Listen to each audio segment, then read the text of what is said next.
What's up, everyone? It's your boy Scott.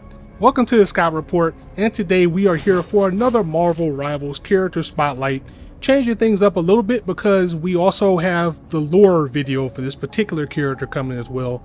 Today we're going to be looking at Blade. We're going to jump in and take a look at his kit, take a look at his abilities, and also do some tricks that will help you succeed as a Blade player, because honestly, he doesn't exactly play the way that you think he would. And primarily that's his primary fire, because as you can see, he has a melee for his sword, and he also has a shotgun. However, even though it's a shotgun, there's levels to this thing. So we're going to be taking a look at that. We're going to actually go over to the robots so we can get a better look at Blade and what he does overall. But first, let's take a look at his kit, then we'll go into more detail on what I mean for the character.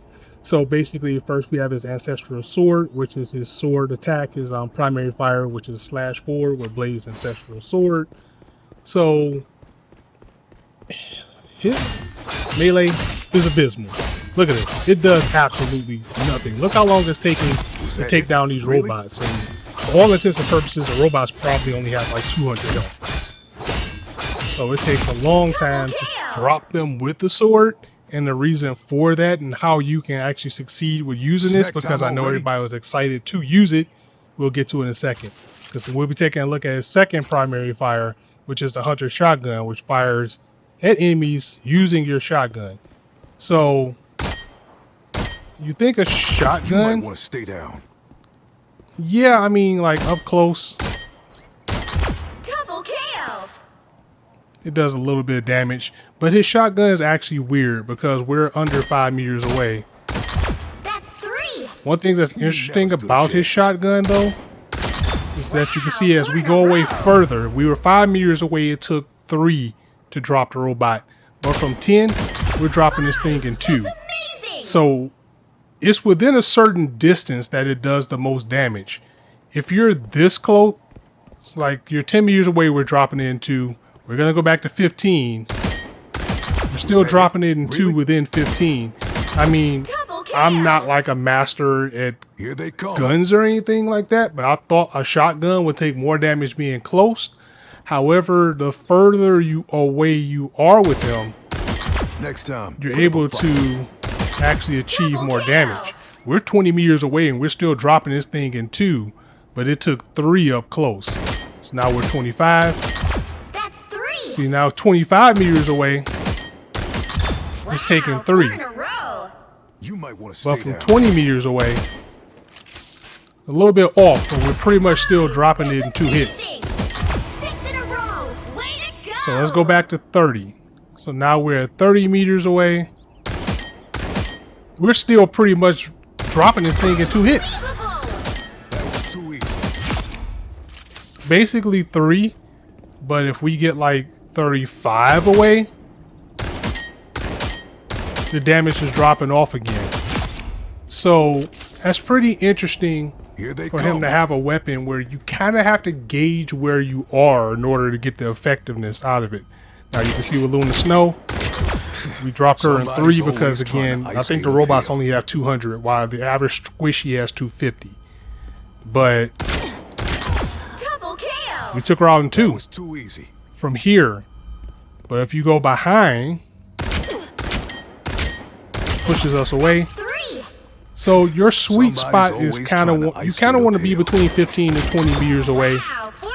You can drop people with no problem with his shotgun from that range. So that's pretty interesting. It's something that you definitely have to keep in mind with playing him and how to utilize him better. Of course, you know, you're going to be going against moving targets, you're going to be going against moving foes, but if you can stay mid-range, that was too easy.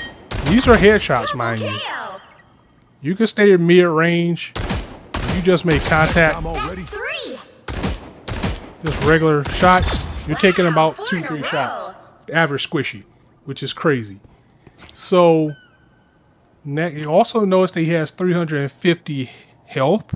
So he kind of falls along the lines of like Mr. Fantastic, where even though he is a DPS, or I'm sorry, a duelist, he has a little bit more HP than everyone else too.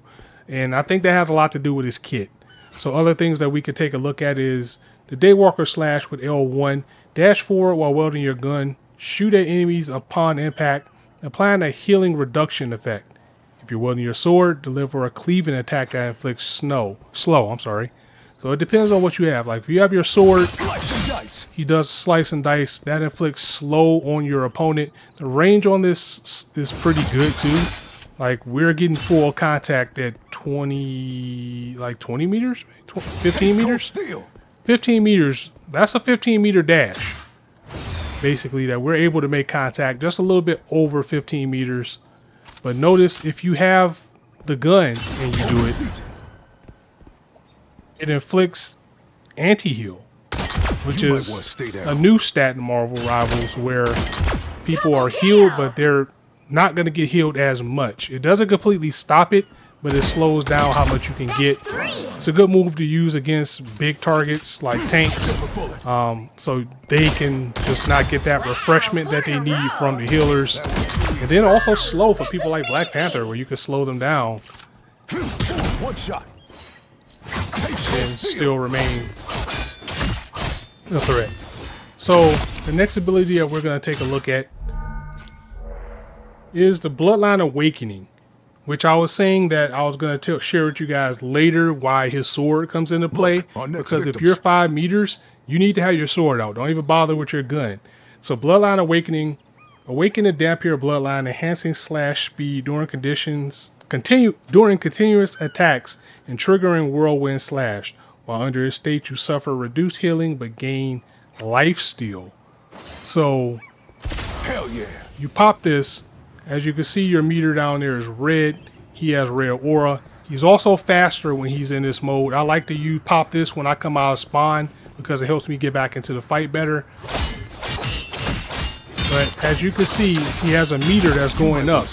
And the more that meter goes up, the faster his slashes get. So this is when you want to use his sword. Like when you're up in their personal space, you want to get this going. Just shredding. And also with this, he does get reduced healing, but he also takes a little bit of percentage from the opponent as well. That's what life steal is. So finally, we have the Scarlet Shroud, a parry with ancestral sword to become unstoppable for a brief period, reducing damage taken from the front, decreasing the cooldown of Daywalker dash. So what that means for Blade is he has his block.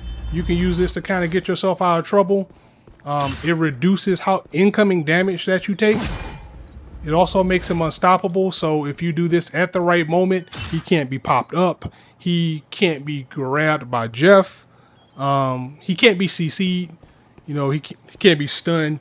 You can pretty much use it as a parry, and that's the intention, because if you use it at the right time as a parry, let's go over here to the other robots. Like if you use it at the right time as a parry, you also get like a verification sound that you actually parried. If you do like a perfect parry, which he has. Here they come. Cool. We might have to turn down cooldowns to do this correctly. Yeah, let's turn down cooldowns just for a moment. So we can...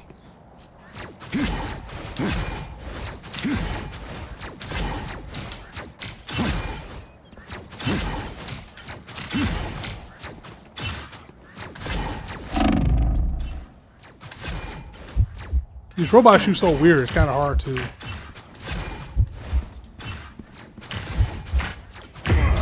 These robots shoot so weird, it's kind of hard to demonstrate it. Living and undead.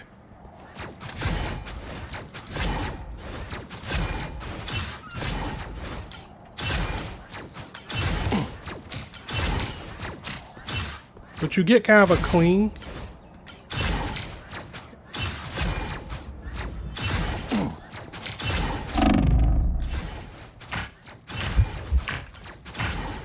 You get kind of a clanging noise if you do it perfectly.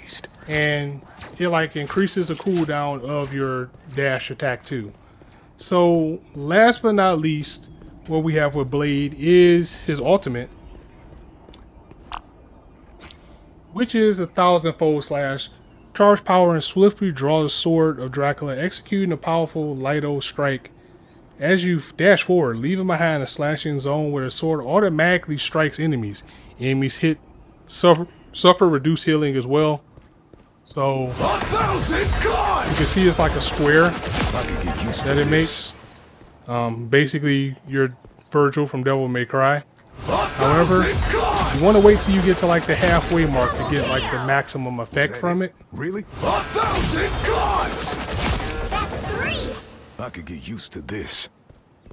And it's pretty far as well. 1,000 gods! Wow, 4 in a row. It leaves like a 20-meter. Look, our next It leaves like a victims. 20-meter radius. I think 30 meters is too far to actually execute it. But you can see it pretty much left that. It left that field of slashing from 10 to 30.